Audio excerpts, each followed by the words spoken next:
आज हम 5 अंक और 6 अंक के संभावित प्रश्नों के ऊपर चर्चा करेंगे।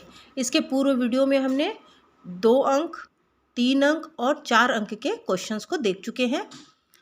चूँकि हमारे पास पेपर में, बोर्ड परीक्षा में 5 अंक के प्रश्न, 2 क्वेश्चन पूछे जाते हैं और उसमें अथवा के साथ मिलाकर 4 क्वेश्चन होते हैं। तो आज हम पहला पेपर ले रहे हैं और उस पेपर में हम देख रहे हैं कि 4 क्वेश्चन कौन कौन से हो सकते हैं। तो पहला क्वेश्चन हमारे पास है कि करीम भारतीय स्टेट बैंक में 150 रुपये प्रतिशत की दर से 2 वर्ष तक आवर्ती जमा खाते में निवेश करता है। यदि ब्याज की दर 5% वार्षिक हो तो 2 वर्ष बाद कितनी धनराशि बैंक के द्वारा भुगतान की जाएगी। तो ये आवर्ती जमा खाता का एक क्वेश्चन है। और दूसरा क्वेश्चन सावधि जमा खाता का दिया है कि मोहन ने कृषि विकास बैंक में 50,000 रुपये 1 वर्ष के लिए सावधि जमा खाता में जमा किए। यदि ब्याज की दर 10% वार्षिक हो तथा ब्याज प्रति 6 माही दर बाद संयोजित किया जाता है तो परिपक्वता पर बैंक उसे कितनी धनराशि देगा। इसी प्रकार से तीसरा क्वेश्चन हमारे पास है, त्रिभुज ABC के परिगत वृत्त की रचना कीजिए जिसमें BC = 6 centimetre, angle B = 70 centimetre 70 degree तथा AB = 5 सेंटीमीटर। तो रचना के पद भी लिखिए। तो इसमें हमको परिगत वृत्त की रचना करनी है, परिगत वृत्त को बनाना है और उसके रचना के पद भी लिखना है। नेक्स्ट क्वेश्चन हमारे पास है कि अंतःवृत्त की रचना कीजिए जब त्रिभुज ABC में AB = 3 सेंटीमीटर, BC = 4 सेंटीमीटर और एंगल B = 90 डिग्री। तो अंतःवृत्त की त्रिज्या भी ज्ञात करना है। तो इस प्रकार से पेपर 1 में हमारे पास ये 4 क्वेश्चन संभावित है। अब दूसरे पेपर हम एक ले रहे हैं, उसमें भी हमारे पास 4 क्वेश्चंस है। पहला क्वेश्चन है, राम ने बैंक में सावधि जमा खाता में के रूप में 40,000 रुपये 1 वर्ष के 10% वार्षिक ब्याज की दर से जमा किया गया है। यदि ब्याज की दर 6 माही संयोजित हो तो परिपक्वता के पश्चात कितनी धनराशि प्राप्त होगी। दूसरा है, 4 सेंटीमीटर माप वाले समबाहु त्रिभुज का परिगत वृत्त खींचिए एवं रचना के पद लिखिए। थर्ड क्वेश्चन हमारे पास है, एक त्रिभुज PQR की रचना कीजिए, साथ ही एक और त्रिभुज ABC की रचना कीजिए जिसमें AB = 2/3 PQ हो। और फोर्थ क्वेश्चन हमारे पास है कि रेशमा ने पंजाब नेशनल बैंक में 200 रुपये प्रति माह की दर से 5 वर्ष के लिए आवर्ती जमा खाता खोला। यदि ब्याज की दर 6% वार्षिक हो तो 5 वर्ष पश्चात उसे कितनी धनराशि प्राप्त होगी। तो इससे हमको ये पता चल रहा है कि एक सावधि जमा खाता और एक आवर्ती जमा खाता का क्वेश्चन जरूर रहता है और एक परिगत वृत्त और एक अंतर्गत वृत्त। यदि हम इस प्रकार के क्वेश्चंस की अच्छे से तैयारी कर लें तो 5 अंक के क्वेश्चंस हमसे सॉल्व आसानी से हो सकते हैं। नेक्स्ट हमारे पास है पेपर 3। इसमें एक हमारे पास आयकर का क्वेश्चन दिया हुआ है कि वित्तीय वर्ष 2013-14 में एक शासकीय कर्मचारी की कुल वार्षिक आय 3 लाख रुपए थी। उसे 12,000 रुपये जीवन बीमा पॉलिसी का वार्षिक प्रीमियम 1,000 रुपये प्रति माह सामान्य भविष्य निधि में जमा किया। उस वर्ष के देय आयकर की गणना कीजिए। यदि आयकर गणना के पूर्व सामान्य भविष्य निधि एवं बीमा राशि में नियोजित राशि की अधिकतम 1 लाख रुपए तक मुक्त हो।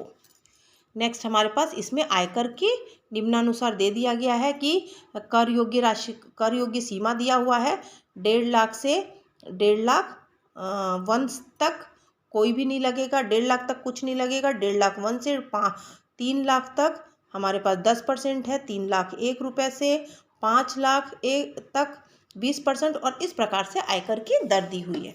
तो ये एक आयकर का क्वेश्चंस भी एग्जाम्स में पूछा जाता है और इसमें अथवा के रूप में हमारे पास सावधि जमा खाता या आवर्ती जमा खाता का एक क्वेश्चन पूछा जा सकता है।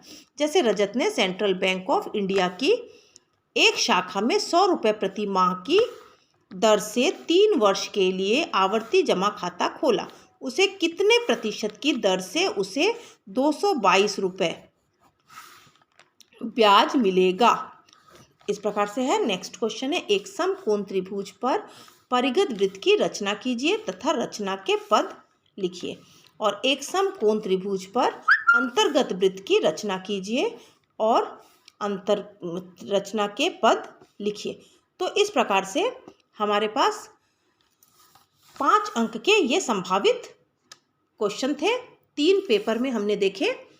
क्वेश्चन में हमारे पास 5 अंक के 2 क्वेश्चन पूछे जाते हैं, लेकिन अथवा को मिला के 4 क्वेश्चंस रहते हैं। तो इस प्रकार से ये 3 पेपर 5 अंक के थे। अब हम देखेंगे संभावित प्रश्न 6 अंक के। तो 6 अंक के प्रश्न भी हमारे पास 2 क्वेश्चन पूछे जाते हैं, लेकिन दोनों में अथवा का एक क्वेश्चन होता है, तो उसको मिला के 4 क्वेश्चंस रहते हैं। तो इस प्रकार से हम एक पेपर ले रहे हैं, पेपर 1। उसमें भी हम देख लेते हैं कि एक समांतर श्रेणी के प्रथम 7 पदों का योग 49 और प्रथम 17 पदों का योग 289 है। तो सिद्ध कीजिए कि इनके n पदों का योग n² होगा। समांतर श्रेणी का एक क्वेश्चन है ये। निम्नलिखित समीकरण को हल कीजिए। x+1 upon x - 1 minus x - 1 upon x+1 is equal to 5/6। x is not equal to 1 and -1। तो ये वर्ग समीकरण का क्वेश्चन है। थर्ड क्वेश्चन है, यदि x is equal to a cos theta minus b sin theta और y is equal to a sin theta b cos theta, तो सिद्ध कीजिए कि x² plus y² is equal to a² plus b²।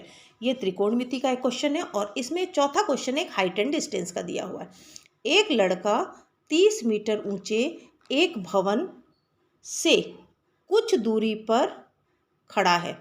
जब वह ऊंचे भवन की ओर जाता है तब भवन के शिखर का उन्नयन कोण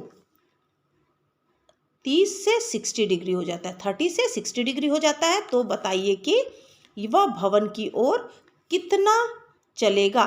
तो ये इस प्रकार से पेपर 1 में 4 क्वेश्चन है। पेपर 2 ले रहे हैं। यदि ए बी सी एक समांतर श्रेणी के क्रमशः पीवे क्यूवे और आरवे पद हैं, तो हमको सिद्ध करना है कि A Q minus R, B R minus P और C P minus Q is equal to 0।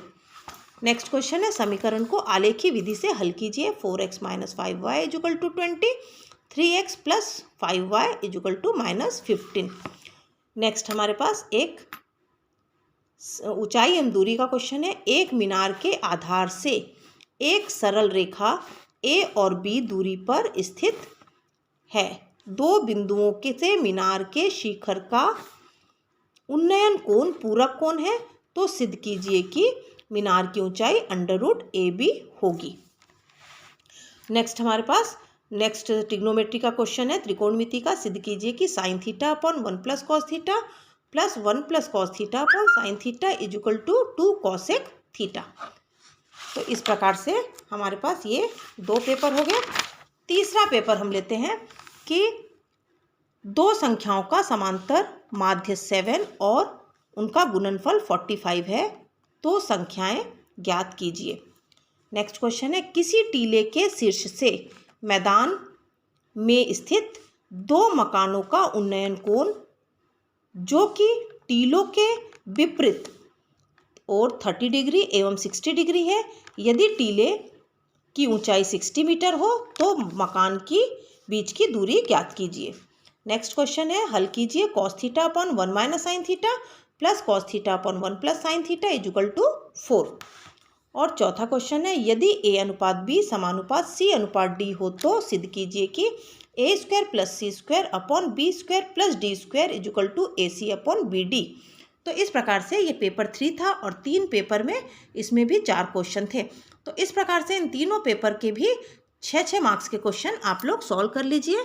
Practice करने के बाद बोर्ड परीक्षा में यदि पूछे जाते हैं तो आप लोगों से सॉल्व हो सकते हैं। तो ये 3 संभावित क्वेश्चन पेपर, 3 पेपर थे मेरे 6 अंक के और 3 संभावित हमने 5 अंक के पेपर को देखे हैं।